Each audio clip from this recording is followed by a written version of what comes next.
Hello everyone there in YouTube world. My name is General Kenobi, and like always, I got a good one for you today. Today, we are going to be continuing the fan fiction that I started with the Star Trek Generations, and we're going to be continuing with what is arguably the best Next Generation movie, and a tie for the best overall Star Trek movie. Star Trek First Contact. Now, just like with Generations, I'm going to be having the spotter powers, ghost powers, stuff like that. And that's just to, again, add meat to the story.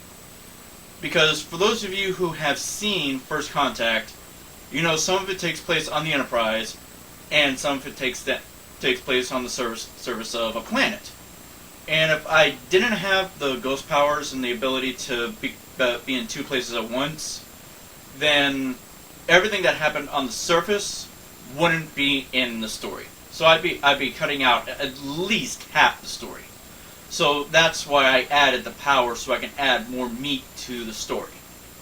So, with that being said, here, sit back, relax, and enjoy my version of Star Trek First Contact. After the events of Veridian 3, I was called back to Earth. I told Starfleet Command what had happened, and that I did everything I could to save the Enterprise and everyone on board. In the end, all I could do was separate the ship and save as many people as I could. They were not happy that 1, the Enterprise was gone, and 2, that I had kept my ghost powers a secret for so long.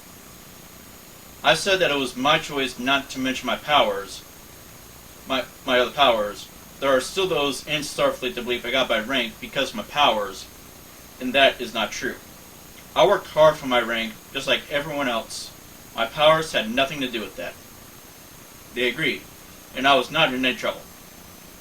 While I was on Earth, I did spend a little time with my family before I was invited to Deep Space Nine by the station commander, Captain Benjamin Sisko, to help out with the Klingons. There, I was reunited with Lieutenant Commander Worf, and I officially put my transfer request in to be part of the station with the blessing of Captain Sisko, and I got the transfer. Things were going well in the station, even with the looming threat of the war with the Dominion. However, about a year and a half later, the Borg returned. The Borg are the Federation's most lethal enemy, and they're on a direct course for Earth. I told Captain Sisko that I was taking the Defiant to stop the Borg, and I was going to take Worf with me as acting first officer. He wished me luck, and I headed for the fleet rendezvous. Once there, it was a waiting game. I was looking at the view screen with all the ships in view, and I noticed that there was one ship missing. I contacted Admiral Hayes, who was the fleet commander, and asked him where the new Enterprise E was. He said that she was patrolling the neutral zone and ordered me to drop it.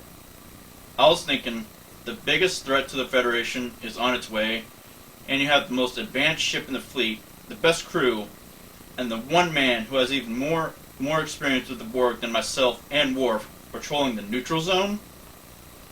I cannot do anything about it because the Borg had entered visual range. Worf said they were hailing the fleet, and I said, on speakers, "We are the Borg. Lower your shields and surrender your ships. We will add your biological and technological instinctness to our own. Your culture will adapt to service us. Resistance is futile." Once they stopped talking, the Admiral ordered all ships to open fire. Anticipating this, I had already ordered Worf that as soon as the Borg were in range to lock quantum torpedoes and disruptor banks on the cube. When the order was given, he fired all weapons, and the fight was on. I was impressed with how the Defiant was doing, which was not surprising at all.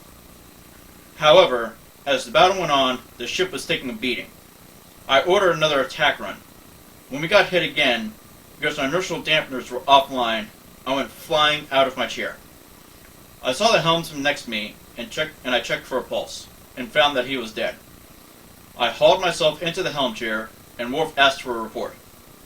One of the crewmen that was not dead said that main power is offline, we lost shields, our weapons are gone.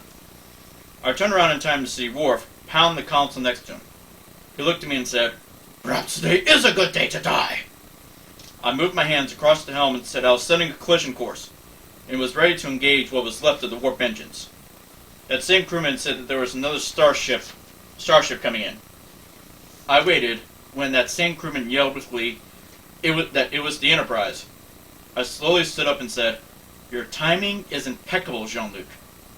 And then the transporter beam got me, and I was beamed aboard the Enterprise.